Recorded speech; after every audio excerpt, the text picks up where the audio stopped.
Hello, everyone. It's so good to be here. And I'm so happy to talk to you today and about this really important subject. I'm very impressed the way Robin and others of you who are managing and conceptualizing the conference have thought about this. And and thank you for asking me to try to contribute something to your discourse and conversation. So my task this morning is to provide a historical perspective on feminism and to look at how race and class differences have played out historically and in the present. And I want to tell you a few things before I get into the talk itself. The spirit of the talk is this, that history tells us that it's only when women work across racial lines that the kind of broad alliance capable of transforming the country is possible. The abolitionist movement, the civil rights movement, the women's movement achieved fundamental goals when women were unified and lost substantial ground when they divided. They divided over a false dichotomy of race being pitted against gender. It's a false dichotomy because, as Robin mentioned, we are all raced, we are all gendered, along with other social categories. Nevertheless, though this corrective has been brought up again and again in some form, for now 20 years, intersectional theory really was codified in 1991, we keep falling into the same trap again and again. Something's happened recently which made me try to think about why this continues to happen. I've written about this history before, and I've probably been guilty of what Robin mentioned, of being kind of judgmental when people fell short. But I'm beginning to rethink why people fall short. You know, one of the things, one of the great lessons of the civil rights movement is that I remember when we thought, gee, people just need to know. If they know, they just don't know. Once they know, they'll change. They'll come to their good senses, it's common sense, they'll change. But then you really begin to learn that there's something else going on. It's not just knowledge, there's something deeper. And so I'd like to talk about that a little bit today. This is kind of raw. I've just been thinking about this recently, so this isn't one of the really polished talks I usually do, but I thought this would be a great group to try to think some of this out with, as flawed as it may be. But let me tell you what I'm going to do. I'm going to lay out the case historically, admittedly very selectively in talking about certain historical events, I think, that are appropriate. These will be familiar. It's going to be like a refresher for most of you who know this history. I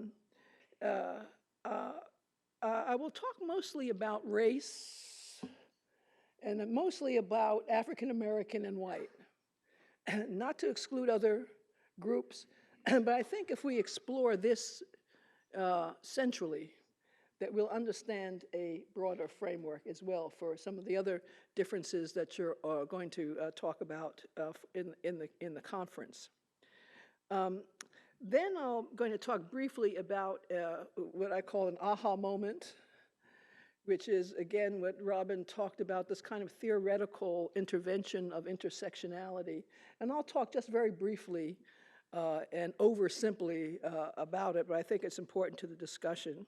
And then, as I mentioned earlier, I'm going to sort of think out loud of why, despite all of this, despite the lessons of history, why we seem to fall short in achieving our goals and what we might be able to do about it. In 1903, Ida B. Wells Barnett, a black woman activist in Chicago, was invited to speak before the Chicago Political Equality League, a predominantly white women's suffrage organization that included the city's most elite reformers. Like many others before and after her, Wells Barnett expressed her faith in the capacity of interracial women's alliances to transform society, as well as the need for white women to overcome their prejudices to do so. If anyone had the experience and wherewithal to assess such organizations, it was Wells Barnett. By 1903, she had been leading her anti-lynching campaign, begun in Memphis, where she had been exiled on the threat of death for more than a decade. She had been a founder of the National Association of Colored Women, the first national black women's organization in the country. She was a co-founder of the interracial Frederick Douglass Women's Club in Chicago. And she had been a part of the Republican Women's Campaign to elect Lucy Flowers to the Board of Trustees at the University of Illinois, making Flowers the first woman in that state to win statewide office there.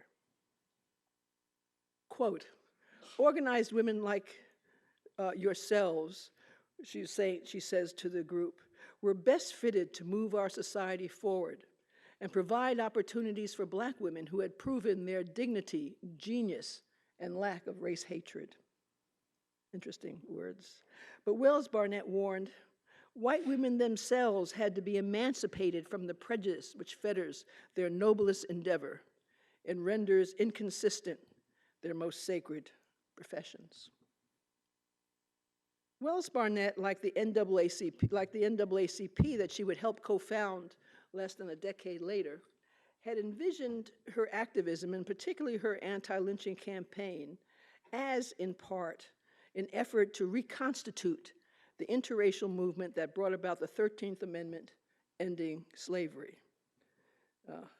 Unlike the Spielberg film, it was a movement that ended the 13th. She talked about this as the new abolitionist movement, referring to the 19th century alliance of men and women, blacks and whites, of multiple generations, of multiple religious beliefs, who transformed America's possibilities for former slaves as well as for free women. The abolitionist movement had brought thousands of women into the public sphere for the first time. In an era when they were not even supposed to speak in public, black and white women addressed mixed audiences, wrote petitions, harangued legislators, and helped fugitive slaves to freedom. Women also demonstrated their defiant sense of sisterhood. In 1837, when 3,000 women came to Philadelphia's Pennsylvania Hall to attend the Anti-Slavery Convention of American Women, they found themselves being confronted by an angry mob. In response, the women, white and black, linked arms in solidarity to stare down the insults and shield themselves from the stones hurled at them. The next day, the mob burned Pennsylvania Hall down. In their activism to end slavery, women learned the discourse and framework of not only bondage per se, but what some scholars call unfreedom and discrimination based on the immutable characteristics of not only race, but gender. The abolitionist and the women's rights movement became inextricably bound in 1840, when the abolitionists Elizabeth Cady Stanton and Lucretia Mott went abroad to attend the anti-slavery convention in London, only to be refused to be seated because they were women. This, it turns out, was the beginning of a beautiful friendship. On the return voyage, Mott and Stanton planned a women's rights convention for Seneca Falls in 1848, in what many, not all, but what many consider the beginning of the first wave women's rights movement. As many of you know, the most controversial demand, and I believe the only one that did not get a unanimous endorsement, was the call for universal suffrage at Seneca Falls. Even Lucretia Mott thought it too radical. Fortunately, one of the 40 men who attended the meeting was Frederick Douglass, a former slave, whose eloquent plea for universal suffrage swayed the assembly. Douglass, Stanton, and Anthony founded the American Equal Rights Association in the wake of the 1865 ratification of the 13th Amendment. The organization brought together former abolitionists and feminists to work for the enfranchisement of African Americans and women. African American women were on the executive committee, and guest speakers included Sojourner Truth and the Black poet and novelist Frances Ellen Harper, among others. But the seams of the alliance began to give way, with Republican Party proposals to ratify the 14th and 15th Amendments that respectively put the word male in the Constitution for the first time and gave the right to vote to Black men and not women. Anthony and Stanton justifiably felt utterly betrayed by the Republicans, and particularly Black male abolitionists, and particularly Frederick Douglass, who abandoned his support for universal suffrage to support these amendments. However, the pro and con dividing line was not split along clear racial or gender lines. White men and women and Black men and women were found on either side of the debate of whether to vote for the amendments. In terms of Black women who were at the intersection of race and gender concerns, abolitionists like Sojourner Truth were against the amendment, fearing that enfranchised Black men would have tyrannical power over Black women. Frances Ellen Harper thought that if there had to be a choice, she as a Black woman would not stand in the way of Black men's empowerment. But it was more than the honest difference of opinion in and of itself that eventually caused the final rift in the Abolitionist Women's Rights Alliance. It was the shockingly racist, classist vitriol that came out of the Stanton and Anthony camp. During the bitter ratification, they tried to whip up support by invoking the specter of race in the form of former male slaves being favored over gender, in the form of not Black women, but elite white women. As Anthony noted, quote, "So long as he, the Black man, was lowest in the scale of being, we were willing to press his claims.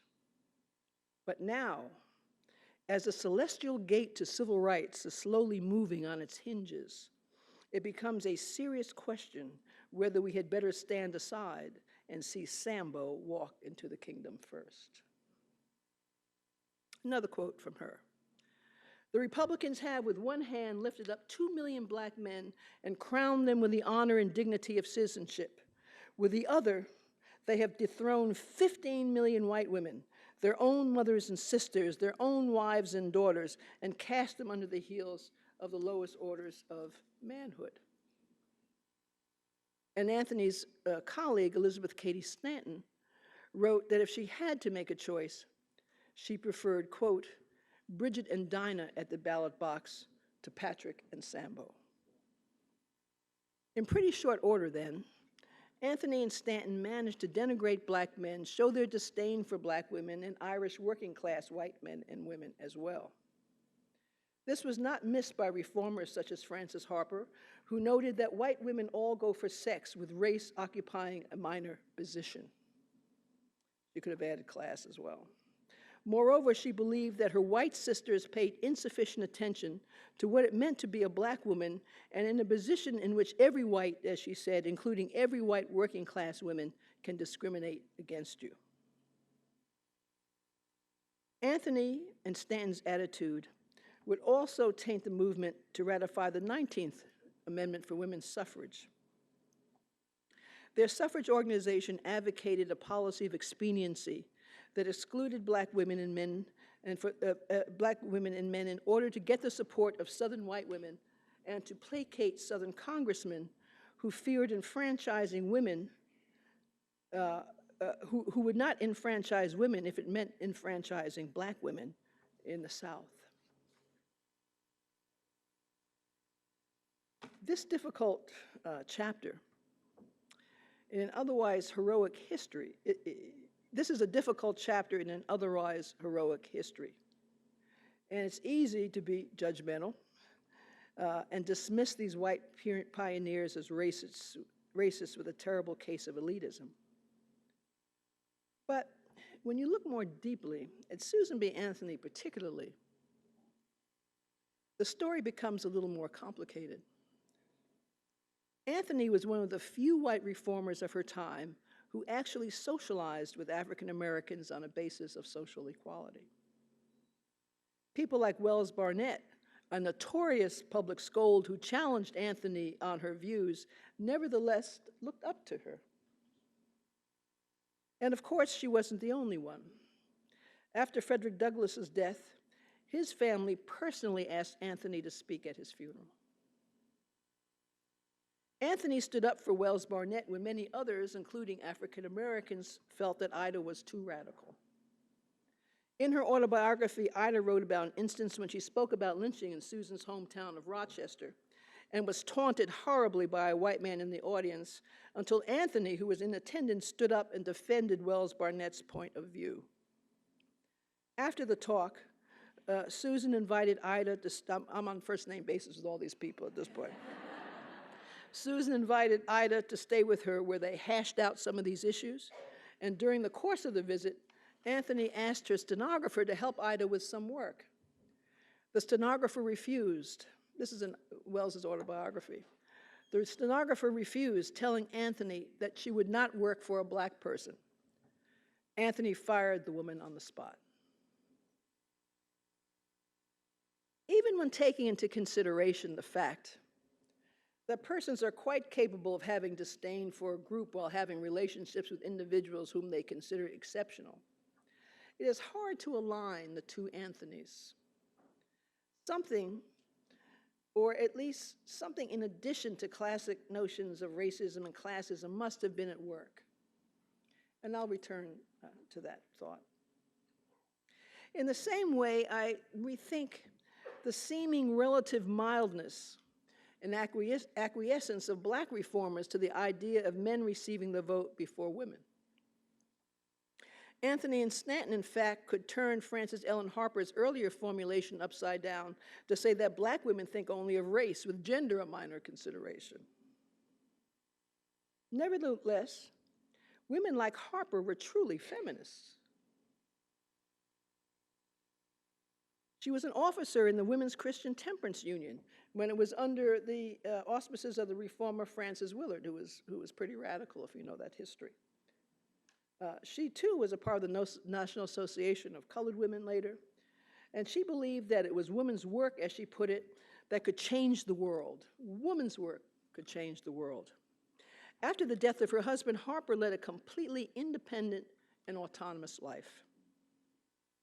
And, you know, I wonder now, what would have happened if, at the time that the Republicans needed the black vote, African Americans really stood fast in demanding universal suffrage? Or, as you know, as it turned out, black men quickly lost the vote. And it took a half century after that time for women to get the vote. With the possible exception of the leftist movements of the 30s and 40s, the movement that came closest to reconstituting the Abolitionist Alliance was the civil rights movement of the 1960s. My mother actually took me to the March on Washington in 1963. And even though I bet most of you are too young to have witnessed it firsthand, you only need to see the photograph of the March on Washington to get a sense of the broad-based liberal, when people still said liberal coalitions that the movement brought to bear. The most impressive aspect of the movement for me was the role of young people, and especially college students. Their sit-ins energized the movement, and their bravery made me want to become a writer. The 1964 Freedom Summer was emblematic of this courage and this determination of a broad base of young people, men and women, whites and blacks. The summer project drew over 1,000 volunteers from out of the state in Mississippi to register blacks to vote. These young people weathered the murder of 4 of these workers, the beating of 80 more, arrests of over 1,000 out-of-state volunteers and locals, the burning and bombing of 37 churches and 30 black homes and businesses. Their sacrifices resulted in the Civil Rights Bill that year, in 1964, with a number of important provisions, including, of course, Title VII, that prohibited employment discrimination on the basis of not only race, but gender and other categories. Do you know the story of Title VII? You don't know that story? It's so much fun. The Title VII, Republican Representative Howard Smith of Virginia decided to tack the word sex to the Civil Rights Amendment in order to destroy the amendment, thinking that that would destroy the entire amendment. Representative Martha Griffiths, who's a hero of Michigan, was also thinking about proposing this Title VII, but she knew she wasn't going to get the votes. So she let Howard Smith do it. We calculated later that she probably got about 100 more votes as a result of him getting it, trying to destroy the whole amendment. Well, you know, he missed a step. Amendment passed, including Title VII. And of course, it's Title VII that was the catalyst for the organization of the National Organization of Women in terms of its implementation. This is why this organization, interracial organization, comes into being. So again, this connection, this connection of race and gender and race-gender movements. But looking at all this again, I hadn't really thought of the significance in terms of its timing, of what happened right after the passage of the Civil Rights Bill. I hadn't thought the chronology in this way before.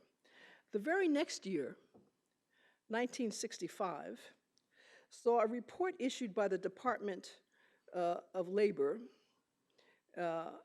under President Johnson's administration entitled "The Negro Family, the Case for National Action," also known as the Moynihan Report, named after the Secretary of Labor, Daniel Patrick Moynihan. The report was a part of President Johnson's war on poverty, and Moynihan was charged with investigating the reasons for the high poverty rate among African Americans. His conclusions framed a good deal of policy and attitudes that came after it. At the heart, quote, this is a quote, of the deterioration of the fabric of the Negro society is that of the Negro family. It is the fundamental cause of weakness in the Negro community. Unless the damage is repaired, all the effort to end discrimination, poverty, and injustice will come to little, end quote. In other words, there is no reason to enact any structural remedies until the black family gets itself together. It gets even worse. Moynihan also opined that the reason for the weakness in the family was the abnormal prominence of black women. It seems that men's inefficacy and inability to find work was because women played such a dominant role and even a matriarchal role in the society. And here is the icing on top. The weight of racism resulted in men suffering the most, Moynihan concluded. Segregation and submissiveness it exacts is surely more destructive to the male than the female personality. And why is this, he asked? This is my favorite quote of the entire report. For the very essence of the male animal, from the bantam rooster to the four-star general, is to strut. This is a scientist, social scientist talking. So to help men to strut and to keep them from being so dispirited that they left home, Moynihan suggested, quote, that the federal government should not rest until every able-bodied Negro man was working, even if this meant that some women's jobs had to be redesigned to enable them to fill them. A great recipe for the feminization of poverty that followed. Needless to say, the report was controversial in the Black community.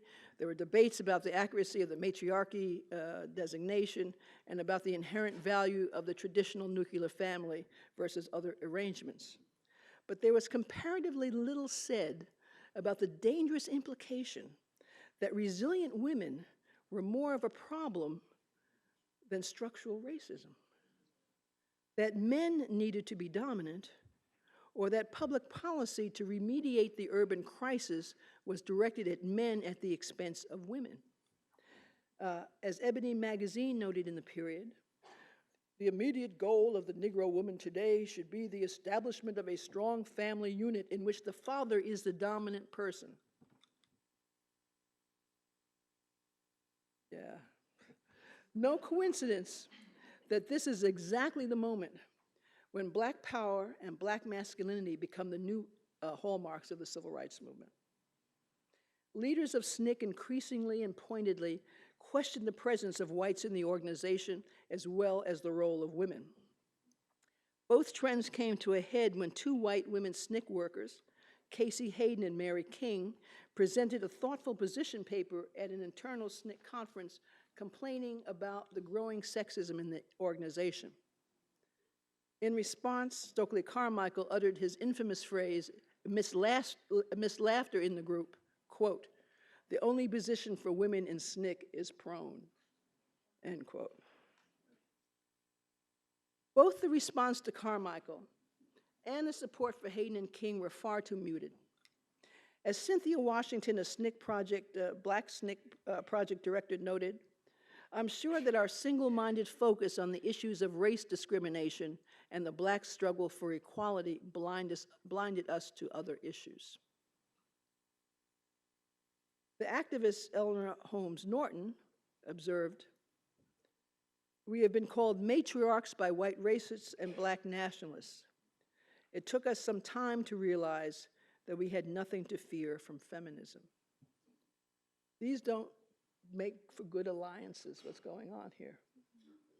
In the meantime, now, National Organization for Women, though founded as an interracial organization, filled with tension at the national leadership level about the role of Black women as officers, as well as the place of race on its agenda. Frances Beale, a Black activist who founded SNCC's Third World Women's Alliance, relates a story about encountering a leader of NOW at the famous Women's Liberation Day March in August of 1970. Beale was brandishing a placard that read, "Hands off Angela Davis." And when the NOW officer saw her, she ran up to Beale to say that, quote, "Angela Davis has nothing to do with women's liberation." Beale responded, "It has nothing to do with the kind of liberation you're talking about, but it has everything to do with what we're talking about." I have no doubt that the fracturing of the coalition among women was directly responsible for the failure of the ERA. There was just a failure to reach out to try to get this coalition to vote for the ERA. Despite Black women's being fraught around the way the feminist movement was emerging, surveys show that a higher proportion of Black women were for the goals of the ERA than white women even at this point. So there was no reason not to try to bring them together. Although some wonderful developments followed, the founding of MIS and the founding of the National Women's Political Caucus, racial tensions simmered and came to a boil around Shirley Chisholm's candidacy for president. That's a story, you can ask me about it, but I'll leave that story there. By 1979, when NOW elected a slate of all white officers at a time when internal debates about race had become particularly intense, it was a last straw for many Black women. And they left the organization just like they left Anthony and Stanton's organization the century before. During that decade of the 70s, there emerged a number of black feminist organizations, such as the National Black Feminist Organization. Out of that organization came the Combahee Collective, which organized around LGBTQ issues as well. You may know Shirlene de Blasio, the wife of the New York City mayor, was a member of Combahee. So there's hope. Despite the importance of all of these developments, I strongly believe that the breakup of these alliances around race and gender really facilitated the conservative assault under Reagan in particular against all of it. Women's liberation, affirmative action, gay rights, the ERA, reproductive rights, the entire agenda. Nearly as consequential was the fact that the assault made mainstream civil rights and women's rights organizations defensively latch on to the Democratic Party. And too often their allegiance to the political machinery was greater than that to the mass constituency they were supposed to serve. By the 80s and early 90s, there was a lot of soul searching, including among scholars, about this question. Theory, we know, is derived from experience. And beginning in the 70s, women of color began creating their own organizations, as I mentioned. And by 1991, though, and thinking about what these, some of the very thoughtful ideas that came out of these organizations and grappling with the issue, by 1991, scholars, notably the School of Critical Race Law theorists, such as Kimberly Crenshaw, identified the perspective of intersection or intersectional theory. To oversimplify, intersectional theory says that race, gender, class, sexuality are not independent, standalone social categories. We are not one thing. We are members of several social categories, not just race, not just gender, but both as well as other categories. And as Robin talked about earlier, and this isn't a theory just for black women, whites have a racial identity too, even though it's often naturalized. Men have a gender identity. Moreover, these identities stand not only in relation to one another, not only overlap one another, but actually constitute one another. Here, race looms the first among equals because of our particular history in terms of shaping the other categories. Evelyn Higginbotham of Harvard has a wonderful prize-winning essay about this entitled The Meta-Language of Race, of why race is particularly weighty. It's not a question of what's important, who's blah, blah, blah, blah, blah, but why it's weighty because of history in shaping these identities. So this is why a African-American woman's experience is different than a white woman's experience, even though they're both women.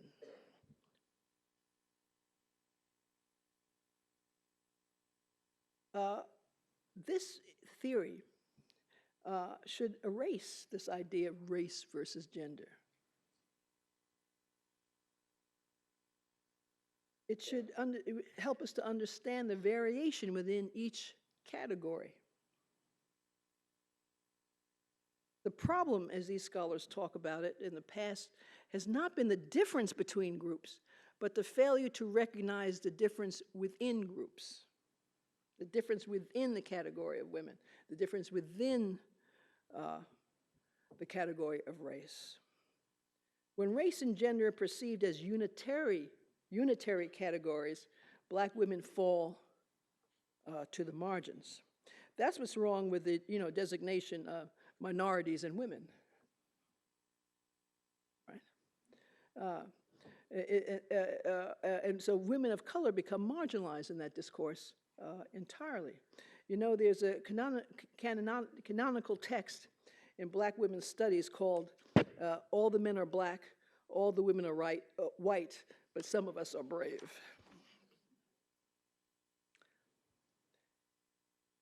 Intersection really did away with that old debate.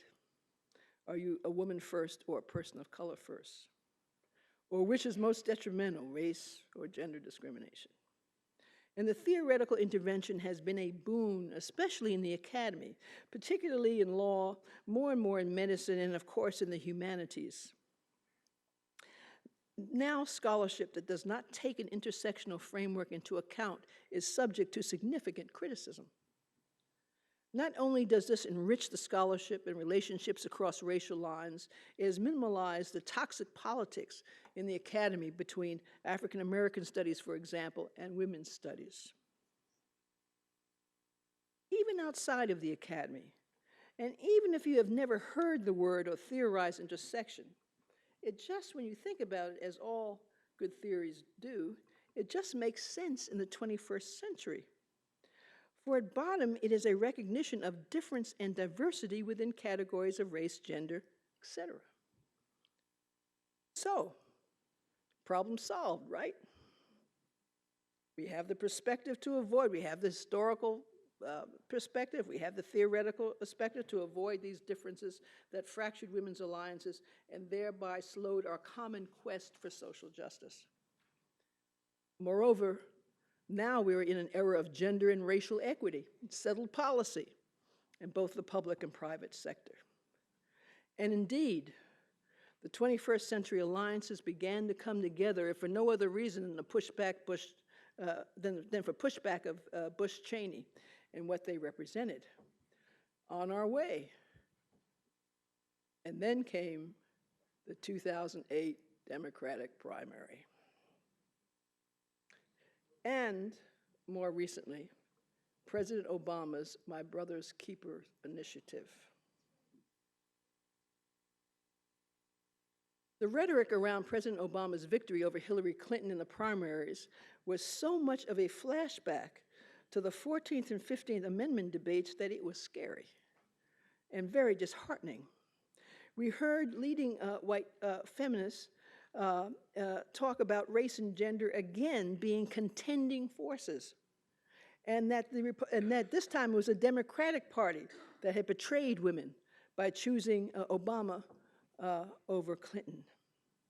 And in fact, the feminist Robin Morgan said as much, quote, "Not since the suffrage struggle have two communities, joint conscience keepers of this country, have been so set in competition as the contest between Hillary Rodham Clinton and Barack Obama unfurls."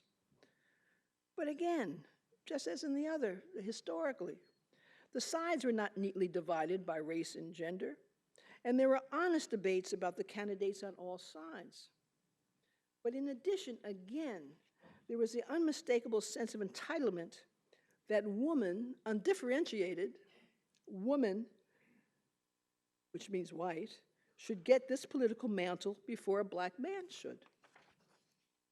After Gloria Steinem warned of not letting the same kind of hostility emerge as it had over the abolitionist and suffrage movement, she actually says this, she goes on to write in a New York Times op-ed page, insisting that, quote, "Gender is probably the most restricting force in America," end quote.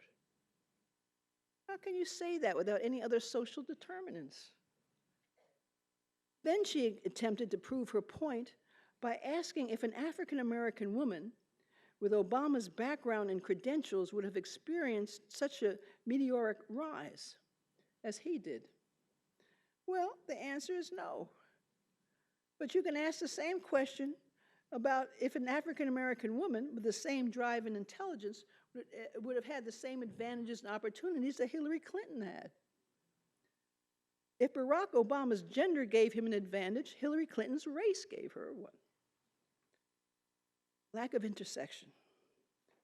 The op-ed makes a great case for double standards, but not for Obama having an advantage in America because he's black. And here's the rub. Like Susan B. Anthony, we can't just say that Gloria Steinem, who has always reached out politically and personally to women of color, including myself, who is generous and brilliant to boot, is some kind of racial illiberal. She is not. In fact, like Anthony did with Wells Barnett, Gloria, after getting the reaction to her op-ed, characteristically, and this is characteristic of her, convened and met with a number of the same women who vehemently criticized the column. She is that kind of character. So why would she and others fall into this trap? Like I once did with Anthony, I've kind of first just sort of dismissed this as the category of someone not being enlightened on the subject. But then I began to push this idea a little bit further, particularly in the context of Obama's initiative. I confess that I have been driven absolutely mad by the President Obama's My Brother's Keepers initiative, announced in March, in which a national network of financial institutions has pledged $1 billion annually. And $300 million of that figure is to, quote, create opportunities specifically for Black and Latino male youth. It's great to designate these funds to male youth, but what I don't understand in an era of equity, how such a thing can happen without mention of opportunities specifically for girls too. Looking into this a little bit further, over the last decade, 100 million philanthropic dollars have been spent on mentoring and educational initiatives for Black and brown boys, and less than $1 million for Black and brown girls. This should be unacceptable to everyone, but especially to feminists across racial lines. Even if you accept the argument that boys are so much worse off than girls, and this is debatable, even if you don't have stats, but we do have stats, how can you miss the fact that girls have trouble too? If you do have the statistics around incarceration, violence, poverty, dropout rates, you know that they are in trouble. You know it. Can you imagine a similar initiative in a distressed white poor community that designated funds for boys and not girls? Again, I thought back to Moynihan. This is Moynihan all over again. We are back to Black male problems more deserving of remedy, racism more harmful to men, who are seen as an endangered species, and the implication by omission that girls are part of the problem. It was this initiative that made me ask some new questions, beginning with, how can the first Black president of the United States, much less feminists, and especially Black feminists, be so silent on an issue like this? In fact, there were women who I know have spent much of their professional careers helping other women and girls who were a part of the planning of this initiative. We can't say that they're regressive or just not feminist enough, or any more than we can talk about the silence accompanying male suffrage, sexism, and SNCC, or the Moynihan Report. And then I said to myself, as I was arguing this, I said, well, I was fussing at other people for talking about male privilege, and I'm doing the same thing. So what does this mean? A key, and I'm almost done, a key might be something that I read by a Georgetown law professor by the name of Paul Butler, who writes about the assumptions behind the interventions for Black and brown boys. One thought really jumped out at me. He said that it is the Black male who represents racial justice. The Black male who represents racial justice. And I thought about the iconography of the emblem of the abolitionist movement, of the Black male enslaved man saying, "Aren't I a brother too?" It's the Black male also who represents the urban crisis. Women tend to represent rural crises, which also explains, because the other thing I thought about is why there's a global consensus that in distressed communities all over the world that you help women, you intervene with women. Why is it different in the United States? Then I took the idea a little bit further. Perhaps white females represent gender justice. I mean, we even have justice, right? The figure of a white woman who represents justice. This, and then we have the thought of Columbia, you know. This might help explain the kind of privileging and even the notion of why white feminists, some of them, would think that their grievances are on the same level as slaves, you know? Because they represent the justice of the entire group. Maybe, I'm thinking about it. Though there are many of you here who know much more about this, about the relationship of symbols and archetypes and visual conventions to how we perceive and transmit our understanding of the world around us. And I think maybe in addition to consciously applying the framework of intersection, that maybe some of this work has to be done as well. In 1903, when Ida B. Wells Barnett spoke before the Chicago Political Equality League, she saw a political horizon darkened by growing forces of racial violence, a growing disparity of wealth, the virtual slave labor conditions facing poor women and girls in Chicago and throughout the country. She saw the failure of the courts and the church to do anything about it.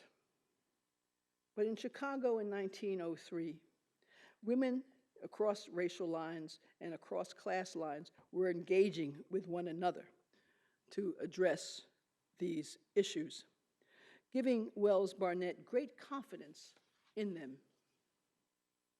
Women's organizations, she said, were, quote, the new power, the new molder of public sentiment. They will accomplish the reforms that the pulpit and the law have failed to do. I hope that we will, in the coming years, have reason to share Ida Wells's most fervent convictions. Thank you very much.